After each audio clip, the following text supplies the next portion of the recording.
को हराएंगे। राहुल गांधी का ये एक दोबारा जो दूसरा अलग अंदाज नजर आया। गुजरात के अहमदाबाद पहुंचे राहुल गांधी और राहुल गांधी ने कहा कि 3 साल में हम बीजेपी को पीछे छोड़ देंगे।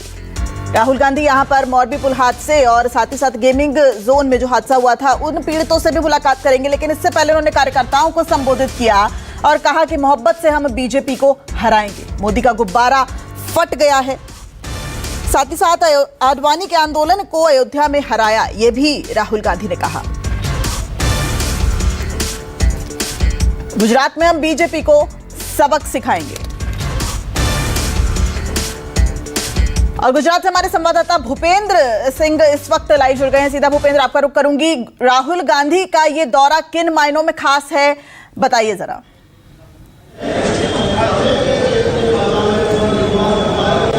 देखिए, जाहिर सी बात है, अगर कांग्रेस का सबसे बड़ा नेता यहां आता है तो कार्यकर्ताओं में जोश की बहुत ज्यादा मात्रा जो है वो बढ़ जाती है। जिस तरह से पिछले दिनों से, पिछले कई चुनावों से कांग्रेस जो है वो लगातार पिछड़ती रही है और 2022 के चुनाव में तो बिल्कुल ही निचले स्तर पर चली गई, महज 17 सीटें जीत पाई। तो ऐसे में बहुत ज्यादा जरूरत थी कि कांग्रेस के कार्यकर्ताओं में एक उम्मीद जगे, उनके अंदर एक विश्वास पैदा हो, और वही विश्वास पैदा करने के लिए राहुल गांधी जो है वो इस समय यहां पर आए हुए थे। और कहीं ना कहीं शक्ति सिंह गोहिल जो कि नए प्रदेश अध्यक्ष बने, जब से वो उन्होंने बागडोर संभाली है प्रदेश अध्यक्ष की, और जब से उन्होंने पूरा नेतृत्व संभाला है गुजरात में कांग्रेस का, तो उसके सबसे पहले तो उन्होंने उन लोगों की छटनी की जो लोग जो है कांग्रेस में रहकर कांग्रेस को नुकसान पहुंचाते थे। और उसके बाद से अब नए सिरे से उन्होंने जिस कांग्रेस को बनाना शुरू किया है उसमें सबसे बड़ा योगदान जो है वो इस समय आज होता हुआ दिखाई दे रहा है राहुल गांधी की तरफ से। क्योंकि जिस तरह से लगातार चुनाव में एक के बाद एक जो है वो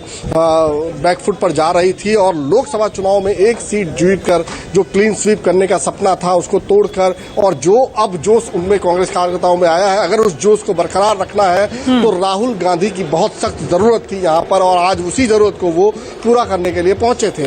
जाहिर सी बात है, अभी चुनाव बहुत दूर है, लेकिन अगर अभी से ही ये चीजें शुरू की जाएंगी, अभी से ही कार्यकर्ताओं में जोश भरा जाएगा, क्योंकि आधे से ज्यादा लोग तो कांग्रेस छोड़कर बीजेपी में शामिल हो चुके हैं। तो ऐसे में जो नई कांग्रेस का निर्माण होगा, जो नए लोग जुड़ेंगे कांग्रेस से, उनमें अगर इस तरह का जोश रहेगा, तभी आगे जाके 3 साल के बाद जो विधानसभा चुनाव होने हैं, 2 साल के बाद जो स्थानीय निकाय चुनाव होने हैं, उनमें कांग्रेस अच्छा प्रदर्शन कर पाएगी। तो एक शुरुआत कह सकते हैं, एक उम्मीद कह सकते हैं, एक विश्वास जो कह सकते हैं कि राहुल गांधी आज जो है यहाँ पर अपने कार्यकर्ताओं में, अपने नेताओं में पैदा करने आए हैं, क्योंकि बहुत ज्यादा हताशा का माहौल था और अब धीरे धीरे वो स्थिति बदलने की कोशिश की जा रही है। भूपेंद्र, 30 सालों में जो पार्टी गुजरात में सरकार नहीं बना पाई, वो कौन सा ऐसा आधार है जिस पर यह दावा करती नजर आ रही है कि आखिर वो गुजरात चुनाव जीत लेगी? इस सवाल का जवाब ढूंढा जा रहा था, लेकिन शायद राहुल गांधी के इस भाषण ने बहुत हद तक क्लियर कर दिया। और एक जो बेहद खास बात रही भूपेंद्र राहुल गांधी के भाषण में कि गुजरात कांग्रेस की कमियां क्या हैं, ये भी राहुल गांधी ने को भली भांति पता है और उन्होंने कार्यकर्ताओं को ये बताया भी।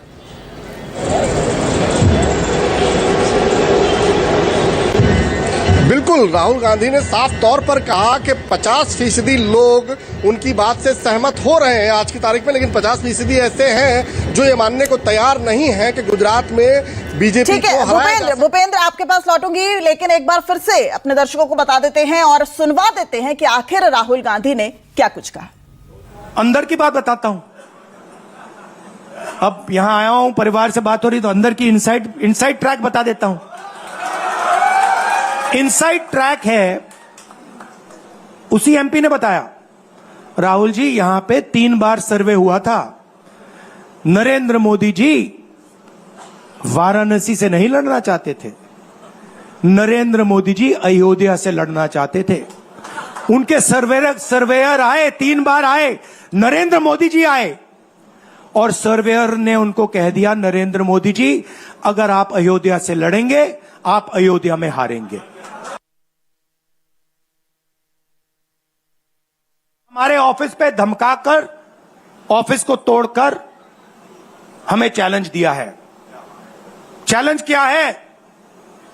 गुजरात के चुनाव में मैं आपको बता रहा हूं, हम सब मिलकर इनको गुजरात में हराने जा रहे हैं। जो हमने कहा, और लिख के ले लो, कांग्रेस पार्टी की जो आत्मा है वो गुजरात के चुनाव में लड़ेगी और नरेंद्र मोदी और बीजेपी को गुजरात में जैसे हमने अयोध्या में हराया है, वैसे ही हम गुजरात में इनको हराने जा रहे हैं।